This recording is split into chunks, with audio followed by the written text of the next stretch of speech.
So, hi students, I am here with a new topic that is parthenogenesis, which is also known as the virgin birth. So, पहले तो मैं आपसे बात करता चलूँ कि ये जो पार्थेनोजेनेसिस है हम फर्स्ट वीडियो में इसका मैकेनिज्म करेंगे, क्योंकि टाइप्स जो हैं वो आम आपको मिल जाएंगी बुक्स में भी। मैकेनिज्म जो है वो कहीं मेंशन नहीं है कि ये एक्चुअली पार्थेनोजेनेसिस का प्रोसेस होता कैसे है। तो फर्स्ट वीडियो में हम पार्थेनोजेनेसिस करेंगे, उसके बाद सेकंड वीडियो में हम जो है टाइप्स ऑफ पार्थेनोजेनेसिस करेंगे। तो पार्थेनोजेनेसिस को अगर मैं टर्म को देखूँ, पार्थिनोजेनेसिस पार्थिनोज वर्ड से है, जिसका मतलब है विर्जिन। पार्थिनोज विर्जिन, जेनेसिस मीन्स प्रोडक्शन। सो ये वो टाइप है रिप्रोडक्शन की जिसमें विर्जिन्स का पार्ट होता है। विर्जिन क्या हो गए? जिन्होंने कभी सेक्स ना किया हुआ, हैविंग नो सेक्स। जिन इंडिविजुअल्स ने कभी सेक्स ना करा हो, ठीक है, उनको हम विर्जिन कहते हैं। तो पार्थेनोजेनेसिस एसेक्सुअल रिप्रोडक्शन की टाइप है, बट इसको हम incomplete form of sexual reproduction कह सकते हैं। क्यों कह रहे हैं? क्योंकि यहाँ पे गैमीट्स का फ्यूजन जो है वो कहीं नहीं हो रहा है, ठीक है। तो पार्थेनोजेनेसिस, विर्जिन बर्थ। अगर हम बात करें कि ये जो टर्म है पार्थेनोजेनेसिस, इस टर्म को काइंड किया है रिचर्ड ओवन ने। Richard oven kind the term parthenogenesis and the detail of this process is given by Charles Bonnet in 1945। Detail structure जो है, डिटेल किसमें देखी थी इन्होंने? एफिड्स, APHIDS, एफिड्स आप आर्थ्रोपोड्स में देखेंगे, ठीक है। तो पार्थेनोजेनेसिस की आप आ जाते हैं डेफिनेशन पे कि डेफिनेशन पार्थेनोजेनेसिस की क्या कहती है। अगर हम इसकी डेफिनेशन पे चले जाएं, डेफिनेशन हम कहेंगे development of an egg into a complete individual, development of an egg into a complete individual without the use of sperm। क्या कहता है? ये वो प्रोसेस है जिसमें एग होगा, development of an egg into a complete individual. वो individual कुछ भी हो सकता है, मेल भी बन सकता है, फीमेल भी बन सकता है, ठीक है। Development of an egg into a complete individual without the use of sperm और without the fertilisation by sperm. Without the use आप यहां लिख सकते हैं, या फर्टिलाइजेशन बाय स्पर्म। तो पार्थेनोजेनेसिस वो प्रोसेस हो गया जिसमें एक एग जो है वो यंग वन को डायरेक्ट या न्यू वंस को जो है वो बर्थ दे सकता है without the use of sperm, ठीक है। अब हम देखते हैं इसमें ये कहां हो रही है, उसके बाद हम इसका मैकेनिज्म डिस्कस करते हैं। ऑकरेंस देख लेते हैं। पार्थेनोजेनेसिस किस किस में हो रही है? अगर हम देखें तो सबसे पहले मैं कहता हूं रोटीफर्स, जिनको व्हील एनिमल क्यूल्स भी कहते हैं। इसके बाद आप इसमें देखेंगे आर्थ्रोपोड्स में, तो सबसे बड़ा फाइलम है आर्थ्रोपोडा। इस आर्थ्रोपोडा में आप देखेंगे मैक्सिमम एनिमल्स जो हैं वो शो कर रहे हैं पार्थेनोजेनेसिस। ये मैं नेचुरल पार्थेनोजेनेसिस की एग्जांपल पहले कोट कर रहा हूं। नेचुरल पार्थेनोजेनेसिस कुदरती तौर पे कर रहे हैं। क्रस्टेशियंस, ये क्लास है आर्थ्रोपोडा की, ठीक है। इसके बाद इंसेक्टा, ये भी क्लास है। अरेक्निडा, ARACH, अरेक्निडा, जिसमें स्पाइडर्स वगैरह आते हैं। क्रस्टेशियंस की बात करें तो क्रस्टेशियंस में आपके आगे वैस्प्स, एंट्स, एफिड्स, बीज वगैरह जो हैं ये सभी इसी में आ जाते हैं। सॉरी, इसमें ये नहीं आते हैं, सॉरी, यहां पे आ जाता है आपका डेफनिया और एपिस। दूसरा जो इंसेक्ट है इसकी बात कर रहे थे हम, इसमें आ जाती हैं बीज, वास्प्स, एंट्स और आपका जो है एफिड्स। ये सभी जो हैं ये इसमें आ जाते हैं। अरेक्निडा क्लास में स्पाइडर्स आ जाते हैं आपके। स्पाइडर्स हो गया, इसमें टिक्स एंड माइट्स हो गए, जो गाय भैंसों को पड़ती हैं, इनको चंजुए में बोलते हैं, अरेक्निडा क्लास है, ठीक। ये हो गया नेचुरल वे में, रोटीफर्स में और आर्थ्रोपोड्स में। इसके अलावा और इसमें है, ये कहता है ये वर्टिब्रेट्स में भी है। वर्टिब्रेट्स में अगर इनकी एग्जांपल हम देखें तो वर्टिब्रेट्स में बहुत ज्यादा नहीं, बहुत कम। कुछ लिजर्ड्स हैं जो ये करती हैं, कुछ स्नेक्स हैं और कुछ बर्ड्स हैं जो ये पार्थेनोजेनेसिस का प्रोसेस करते हैं। लिजर्ड्स में हम बात करें तो इसकी एग्जांपल है लेसर्टा सेक्सिकोला अर्मानिका। ये यूएसएसआर की लिजर्ड है, लेसर्टा सेक्सिकोला अर्मानिका। और स्नेक की बात करें तो टिफलेना ब्राह्मणा। ये 15.2 सेंटीमीटर स्नेक है, इंडियन स्नेक है। हालांकि ये पाइथन्स वगैरह में भी होता है। बर्ड्स में बात करें तो टर्कीज में तकरीबन 40% जो है ये एनिमल जो है इस प्रोसेस से रन करते हैं। ठीक है, तो ये थी नेचुरल की कुछ एग्जांपल। हम आर्टिफिशियली भी कर सकते हैं। आर्टिफिशियल टाइप्स को बाद में डिस्कस करेंगे हम। आर्टिफिशियल जो है वो उसमें क्या है, जैसे जो हम इंड्यूस्ड वे में कर सकते हैं, मतलब हम इंटेंशनली उनसे जो है वो करवा सकते हैं। इसमें आगे आपके एनालिड्स, ठीक है, इसके बाद इसमें मोलास्क्स आ गए। कुछ मोलास्क्स जो है इसी तरह से करते हैं। फिर इकाइनोडर्मैट्स, ठीक है, इसके बाद इसमें आ जाते हैं आपके कुछ एम्फीबियंस एंड सम मैमल्स। और कुछ मैमल्स जो हैं वो इस तरह से परफॉर्म करते हैं। ये तो बात होगी पार्थेनोजेनेसिस क्या है, ठीक है, और पार्थेनोजेनेसिस किन में पाई जाती है। अब मैं मैकेनिज्म की बात कर रहा हूं कि ये पार्थेनोजेनेसिस कैसे हो रही है। ये बड़ा इंपॉर्टेंट पार्ट है, ठीक है, इसको ध्यान से समझिएगा। मैकेनिज्म और प्रोसेस देख लीजिए क्या है। इस पर जाने से पहले आपको सिंपल एक चीज में समझा दूं कि जब हमारा गैमेटोजेनेसिस का प्रोसेस होता है फीमेल में, जिसको हम oogenesis कहते हैं, हम अगर oogenesis के प्रोसेस को यहां देखें पहले तो फिर हमें सब समझ आ जाएगा। oogenesis, द प्रोसेस और डेवलपमेंट ऑफ एग और ओवा in female. oogenesis, normal oogenesis में क्या होता है, oogenesis जब होती है तो सबसे पहले हम कहते हैं कि ये oogenesis कहां हो रही है, फीमेल की ओवरी में हो रही है। ठीक है, ओवरीज में हो रही है। ओवरी में जो है स्पेशलाइज्ड जर्म सेल्स हैं, वो जर्म सेल्स जो है स्टार्टिंग में एग्स बनाते हैं। उन एग्स को क्या बोलते हैं हम, ऊगोनियम। क्या बोलते हैं, ऊगोनियम। और इन ऊगोनियम में जो नंबर ऑफ क्रोमोसोम्स हैं वो डबल सेट रहता है और डिप्लॉयड होते हैं, having double set of chromosome. ठीक है, ऊगोनियम से ही फर्दर जो है जब ये प्रोसेस जो है oogenesis का आगे रन करता है तो स्ट्रक्चर बनता है, वो भी डिप्लॉयड स्ट्रक्चर बनता है ग्रोथ करके, जिसको हम क्या कहते हैं, ये ऊपर वाली होगी मल्टीप्लिकेटिव स्टेज अगर आपने पढ़ा हो। ठीक है, ये ग्रोथ फेज है और ये स्ट्रक्चर बनता है आपका, दैट इज प्राइमरी oocyte। अगर आपने कहीं मियोसिस पढ़ी हो, नहीं पढ़ी हो, चलिए थोड़ा बहुत मैं बताता चलूंगा आपको। ये प्राइमरी oocyte बनता है। ठीक है, ये प्रोसेस ऊपर से माइटोसिस का हो रहा था तो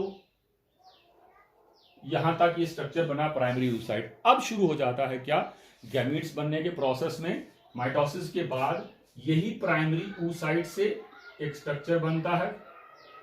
अब डबल नहीं रहा, वो हैप्लॉइड हो गया, आधा सेट क्रोमोसोम का हो गया।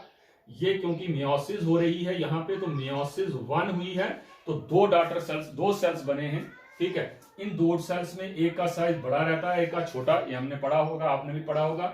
ये जो बड़ा सेल का साइज है इसको हम बोलते हैं क्या, सेकेंडरी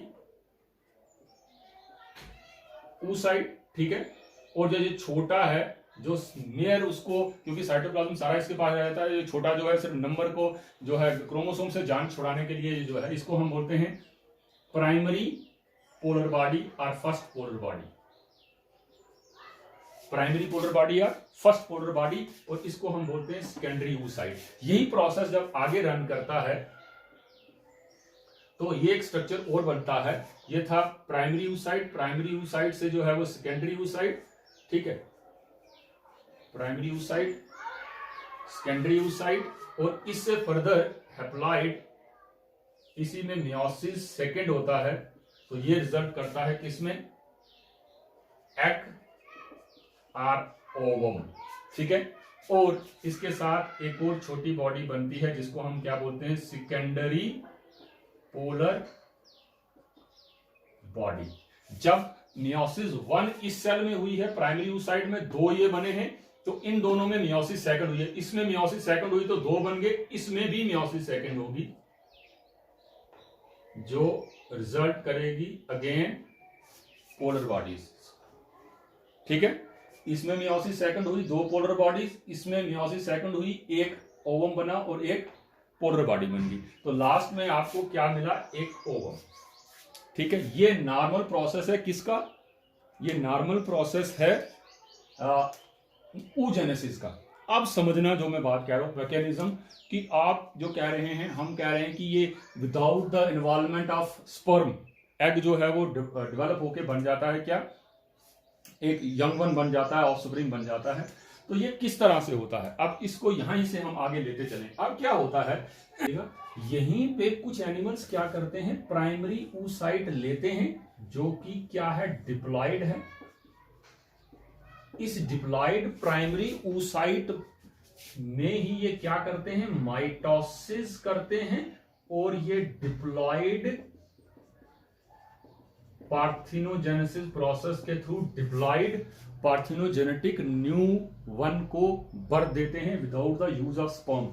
ये एग की ही फॉर्म है, इसी एग को बिना किसी स्पर्म के इस्तेमाल किए इसी सेल को, क्योंकि देखिए भाई यहां तक ये सारा प्रोसेस मियोसिस का हो चुका है, मियोसिस 1 मियोसिस 2, मतलब उसमें प्रोफेज के अंदर प्रोफेज 1 में लिप्टोटीन, जाइगोटीन, पैचेटीन, डिप्लोटीन, डायकाइनेसिस, ये सारा प्रोसेस हो चुका है। उसके बाद मियोसिस सेकंड में भी वापस prophase second, metaphase second, anaphase, telophase second. तो इसका मतलब है जो होमोलोगस क्रोमोसोम थे वो पेयरिंग यहाँ जो है वो कर चुके हैं, वो वो क्रॉसिंग ओवर कर चुके हैं। उसके बाद सिनेप्सिस होके डीसिनेप्सिस हो रहा है, टर्मिनलाइजेशन हो रही है, उसके बाद ये सेपरेट हुए हैं। तो ये पूरा प्रोसेस तब जाके कंप्लीट होगा। यहाँ ये कह रहा है क्या हुआ है, जो प्राइमरी oocyte बना है, जो फ्यूचर का एग है ही, इसमें डिप्लॉयड जो है नंबर ऑफ क्रोमोसोम्स हैं, डबल नंबर ऑफ क्रोमोसोम है, जिनमें ये मियोसिस का प्रोसेस शुरू हो चुका है। ये इसी डिप्लॉयड इंडिविजुअल को बिना स्पर्म के क्या करते हैं, डिप्लॉयड पार्थिनोजेनेसिस प्रोसेस के थ्रू न्यू बॉर्न पैदा कर लेते हैं। अब कुछ और क्या करते हैं,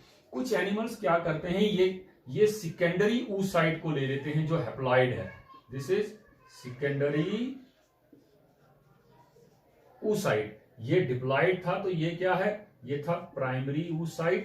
ठीक है बच्चे, ये है सेकेंडरी oocyte, और ये क्या है, हैप्लॉयड है, हाफ सेट ऑफ क्रोमोसोम है। अब कुछ एनिमल्स क्या करते हैं, उनमें क्या हो जाता है, ये जो सेकेंडरी oocyte है, ये सेकेंडरी oocyte के साथ या तो first polar body, that is primary polar body, और फर्स्ट पोलर बॉडी जो है वो मिंगल होती है। ठीक है, फर्स्ट पोलर बॉडी इनके साथ मिंगल होती है, ये भी हैप्लॉयड, ये भी haploid, that results into 2n, that is diploid parthenogenetic individuals. एक तरीका ये है। एक तरीका ये भी है कि यही सेकेंडरी oocyte जो है, this one that is secondary oocyte, इस सेकेंडरी oocyte में प्राइमरी पोलर बॉडी या secondary polar body, secondary polar body मतलब फर्स्ट पोलर बॉडी या सेकंड पोलर बॉडी, ये फ्यूज होती है, तब भी जो है ये क्या प्रोड्यूस करता है, डिप्लॉयड यंग वंस या डिप्लॉयड इंडिविजुअल्स।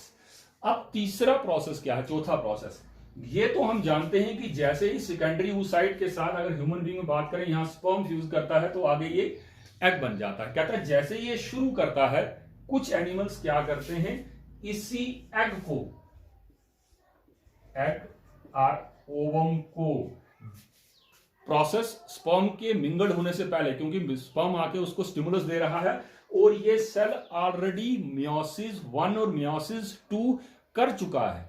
ठीक है, मियोसिस 1 और मियोसिस 2 कर चुका है। अब यही एग और ओवम में क्या हो रहा है, यही एग और ओवम, ये प्रोसेस स्पर्म के एंटर होने वाली बात को छोड़ के, उसमें एंट्रेंस नहीं ले रहा है स्पर्म ने एंट्रेंस नहीं ली, ये सिर्फ एग बना। इस एग ने फर्दर क्या करे, क्योंकि ये ह्यूमन बींग्स में नहीं हो रहा है, तो इस एग ने फर्दर क्या किया, इसी एग ने जो हैप्लॉयड था, egg ovum that was haploid, आधा सेट है क्रोमोसोम का, इसमें क्या कर दिया, इसने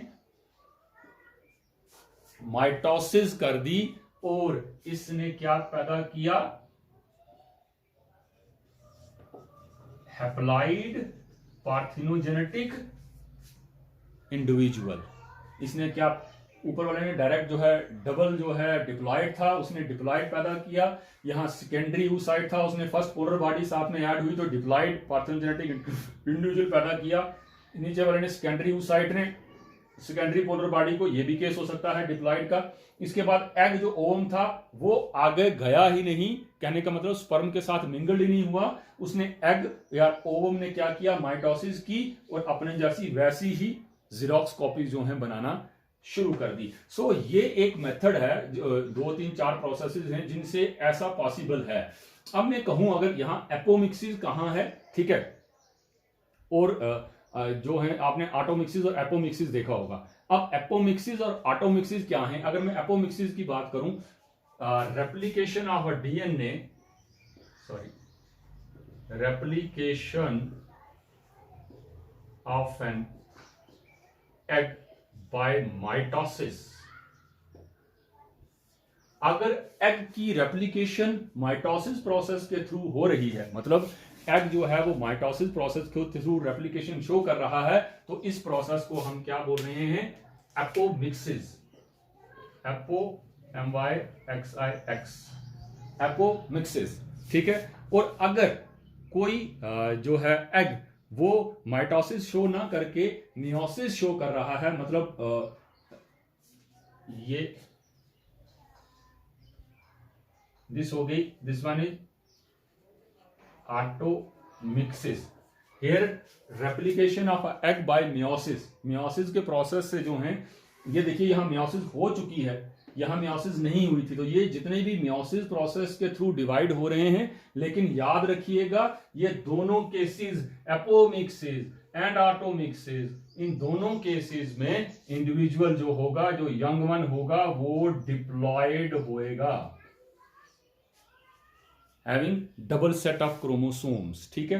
तो ये हैप्लॉइड और डिप्लॉयड, हैप्लॉइड स्टेट कहां आएगी हम आगे बात करेंगे। इसके बाद जो नेक्स्ट हम डिस्कस करने वाले हैं, हैप्लॉइड स्टेट और डिप्लॉयड स्टेट जो है वो एग की क्या होगी, ठीक है। ये एन माइटोसिस करके हैप्लॉइड ही रह सकता है या चेंज कर सकता है। सो इसके आगे नेक्स्ट हमें जाने के लिए जो है इसको हमें जो है वो क्लियर करना पड़ेगा, तभी हम नेक्स्ट पार्ट जो है वो डिस्कस कर पाएंगे। तो अभी तक यही था कि डिप्लॉयड से डिप्लॉयड कैसे बना और हैप्लॉइड से डिप्लॉयड कैसे बना और हैप्लॉइड कैसे रह गया, ठीक है। इतनी बात क्लियर हो गई है। अब हम चलते हैं इससे अगले स्टेप पे। ये जो हम हैप्लॉइड डिप्लॉयड कर रहे हैं, ये बेसिकली क्या है, ये इंडिविजुअल्स कैसे बन जाएंगे हैप्लॉइड और डिप्लॉयड। अगर मैं यहां एक एग्जांपल लिखूं हैप्लॉइड्स की, कलर दूसरा ले लेते हैं, ये लिख लेता हूं मैं इनकम्प्लीट टाइप में। टाइप्स को डिस्कस नहीं कर रहा हूं कि इनकम्प्लीट है या कंप्लीट टाइप ऑफ पार्थेनोजेनेसिस में। हैप्लॉइड में इनकम्प्लीट पार्थेनोजेनेसिस में हैप्लॉइड और डिप्लॉयड दो वर्ड लिखने वाला हूं।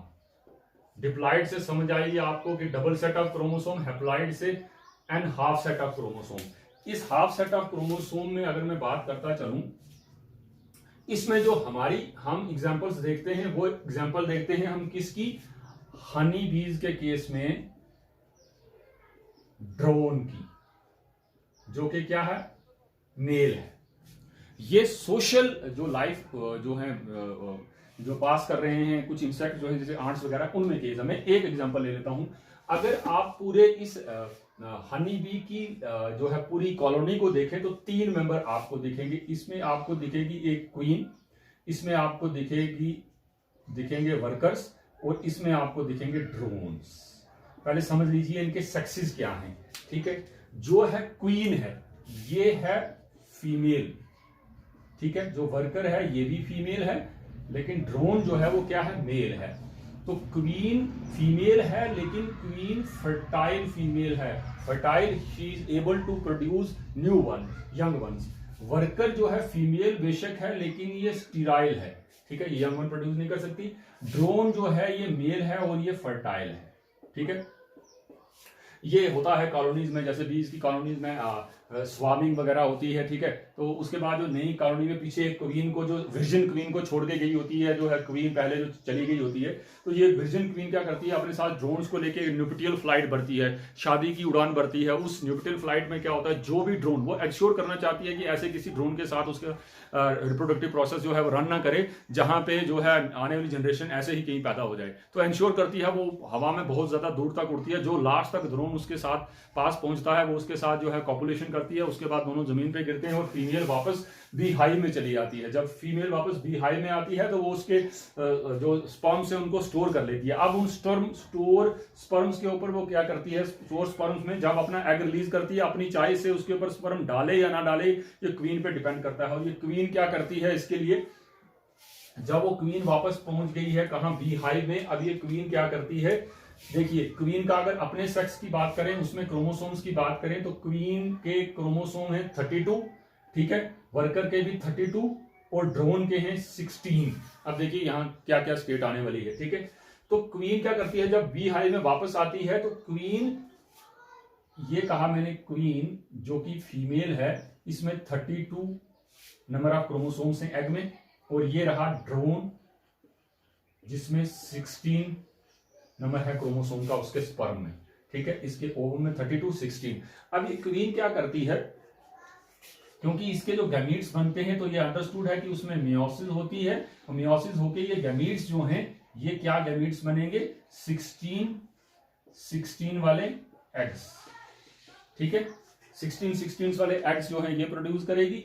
अब ये क्या करती है, जो मेल के ये स्पर्म्स हैं, ठीक है, 16 वाला मेल का स्पर्म, ये इस स्पर्म को अगर तो किसी एक एग के साथ अपनी चॉइस से फ्यूज करवाती है, तो ये दोबारा से जो इंडिविजुअल है ये 32 क्रोमोसोम वाला बन जाता है। लेकिन अब इसके साथ एक और चीज होती है, ये जो 32 क्रोमोसोम वाला जो इंडिविजुअल बन गया है, अगर तो इसको ये रॉयल जेली, रॉयल नेक्टर होता है, ये अगर इसको सर्व करे तो ये फ्यूचर की क्या बन जाती है, ये फ्यूचर की क्वीन रहती है। और ये क्वीन जो अभी ऊपर से आई है, वो सिर्फ कॉलोनी में एक ही क्वीन रखती है, उसके बाद वो छोड़ के जाएगी, वो queen next same process run करेगी, एक क्वीन सिर्फ होती है, ठीक है।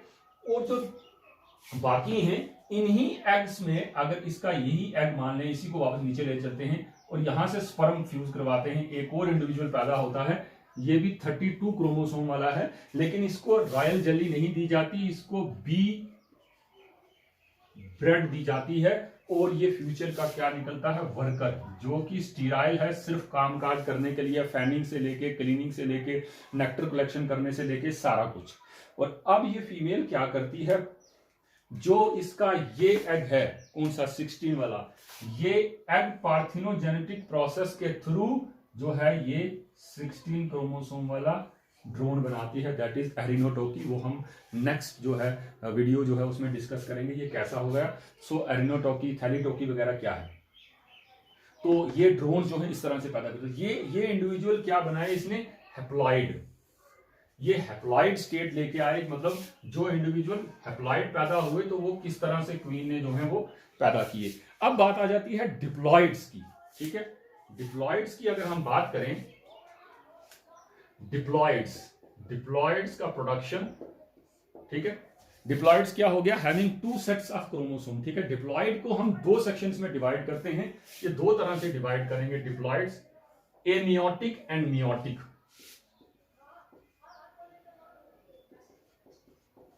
Amitotic and meiotic.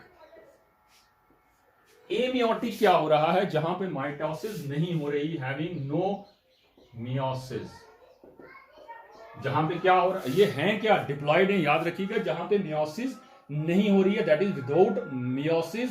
एग्जांपल हम कह रहे हैं डेफनिया, बाद में बताऊंगा ये क्या था, ठीक है। ये क्या हैं, डिप्लॉइड हैं, लेकिन इन्होंने मियोसिस नहीं करी, एग्जांपल मैं लिख रहा हूं डेफनिया। अब दूसरी मियोटिक, ये भी डिप्लॉइड हैं। डिप्लॉइड से डिप्लॉइड जो हैं वो कैसे पैदा हो रहे हैं, मैं कह रहा हूं मियोटिक सेकंड जो है जिसमें डिप्लॉइड, इसको हम फर्दर जो है, इसमें क्या हो रहा है, egg egg remains diploid after meiosis, इसमें अंडा मियोसिस के बाद भी जो है वो डिप्लॉयड ही रहता है। इसको दो सेक्शंस में डिवाइड करते हैं हम, restitution and auto fertilization. Meiotic जो है, मियोटिक जो सेक्शन हमने इसमें ली थी, दैट इज रेस्टिट्यूशन, पहली टाइप इसकी restitution, and second auto fertilization. कहता मियोसिस हो रही है, यहां मियोसिस नहीं हो रही थी, यहां मियोसिस हो रही है। तो फिर सवाल ये पैदा होता है भाई कि अगर ये डिप्लॉयड है तो ये मियोसिस के बाद हैप्लॉयड होना चाहिए, हैप्लॉयड क्यों नहीं हो रहा? उसका रीजन ये कहता है रेस्टिट्यूशन में, इस प्रोसेस में अगर मैं किसी और पेन से लिखूं कि यहां पे कैरियोकाइनेसिस तो कंप्लीट हो गई, बट नो साइटोकाइनेसिस। वो सेल जो सारा कुछ कर चुका है, मतलब वो प्रोफेज फर्स्ट सेकंड सब कुछ कर चुका है, लेकिन अलग नहीं हुआ, उसने साइटोप्लाज्म की डिवीजन नहीं हुई, एक सेल के दो लास्ट में नहीं बने, वो सेल एज सच रह गया। वो डिप्लॉयड था तो डिप्लॉयड ही रह गया, वो एग सेपरेट नहीं हुआ, ठीक है, वो यहीं ऊपर जो है डिप्लॉयड स्टेट में रह गया, अलग नहीं हुआ लास्ट टाइम में। मतलब कैरियोकाइनेसिस हो गई लेकिन उसमें साइटोकाइनेसिस जो है वो नहीं हुई। ये साइटोकाइनेसिस ना होने की वजह से, मतलब दो सेल्स नहीं बने, वो डिप्लॉयड का डिप्लॉयड ही रह गया। और दूसरा केस जो हमने वहां डिस्कस किया ऑटो फर्टिलाइजेशन का, यहां भी डिप्लॉयड क्रोमोसोम्स, डिप्लॉयड इंडिविजुअल ही रहेगा। कैसे रहेगा? हालांकि ऊपर से मियोसिस हो रही है, तब भी कैसे रहेगा? वही पहले वाली बात आ गई बच्चे, यहां पे secondary oocyte, secondary oocyte plus first और सेकंड पोलर बॉडीज जब मिंगल्ड होंगे तो ये दोबारा से डिप्लॉयड होगा। तो इस तरह से हम कह रहे थे कि इनकम्प्लीट, कंप्लीट में हम इनकम्प्लीट को कह रहे थे कि हैप्लॉइड जो है वो डिप्लॉयड, हैप्लॉइड और डिप्लॉयड पार्थेनोजेनेसिस, उसमें एमियोटिक और मियोटिक। अब एमियोटिक जो हो रही है, दिस इज एपोमिक्सिस, ठीक है, ये प्रोसेस एपोमिक्सिस का है। और नीचे वाला जो हम नीचे ये देख रहे थे ऑटो फर्टिलाइजेशन वाला प्रोसेस जो है, जो ये रेस्टिट्यूशन जो है, ये लेपिडो पटेरा वगैरह में होती है, जहां फ्लाइज वगैरह हैं आर्थ्रोपोडा के क्लास में। तो मियोसिस में मियोटिक जो डिप्लॉयड्स में एमियोटिक और मियोटिक रहती है, डिप्लॉयड के डिप्लॉयड ही रहते हैं एपोमिक्सिस के थ्रू। जो हमने पीछे केस देखा कहां कि यहां सेकेंडरी जो है प्राइमरी oocyte ही डायरेक्ट माइटोसिस करके जो है वो इंडिविजुअल बना देता है। इसका मतलब ये एपोमिक्सिस का एग्जांपल है। और मियोटिक डिवीजन जो है उससे रेस्टिट्यूशन और ऑटो फर्टिलाइजेशन, रेस्टिट्यूशन में कैरियोकाइनेसिस होती है सेल डिवीजन के दौरान, लेकिन साइटोकाइनेसिस नहीं होती, जिससे सेल जो है वो अलग नहीं होते हैं और डिप्लॉयड नंबर मेंटेन रहता है। इसी तरह यहां पे ऑटो फर्टिलाइजेशन में या तो सेकेंडरी oocyte के साथ प्राइमरी पोलर बॉडी या सेकेंडरी पोलर बॉडी मिंगल्ड होती है, that results into diploid individual. याद रखिए, एपोमिक्सिस और ऑटोमिक्सिस हम दोनों बार इस्तेमाल करते हैं। कहां? डिप्लॉयड के लिए ऑटोमिक्सिस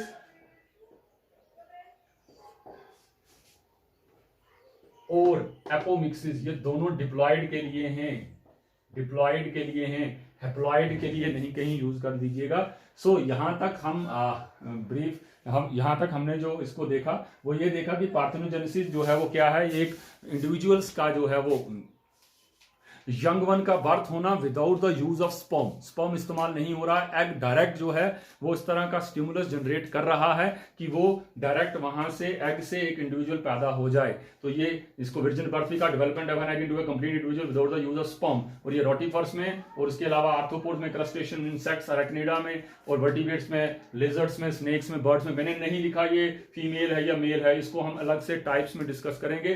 तो ये नेचुरल है, ऑब्लिगेटरी है, ये इससे नेक्स्ट वीडियो में हम डिस्कस करेंगे। तो मैकेनिज्म जो है पार्थेनोजेनेसिस का, उसको पहले oogenesis हमने डिस्कस किया कि ओवरीज में oogoनियम होते हैं, ये माइटोसिस से डिवाइड करते हैं, ठीक है, फिर ये ग्राउथ करते हैं प्राइमरी oocyte, प्राइमरी oocyte में मियोसिस 1 होता है, तो ये secondary oocyte plus first polar body generate करते हैं, सेकेंडरी oocyte में मियोसिस सेकंड होती है। ये एग आर सेकंड जो है पोलर बॉडी जो है यूज करते हैं। तो कहीं यही secondary oocyte primary oocyte direct जो है वो क्या कर देता है, माइटोसिस करता है बिना स्पर्म के, वही एग जो है इंडिविजुअल बन जाता है। और कईयों में ये सेकेंडरी oocyte जो हैप्लॉइड है अपने साथ प्राइमरी पोलर बॉडी को लेके डिप्लॉइड इंडिविजुअल बना देता है, और कहीं पे यही सेकेंडरी oocyte अपने साथ जो है सेकंड पोलर बॉडी को लेके जो है वो इंडिविजुअल बना देता है। और कई केसेस में नीचे जो ओवम का स्ट्रक्चर है जो हैप्लॉइड है यही माइटोसिस करता है और इंडिविजुअल बना देता है। इससे अगला जो कंटेंट है वो हम देखेंगे कि इसमें types of parthenogenesis, different types of parthenogenesis क्या हैं। Thank you.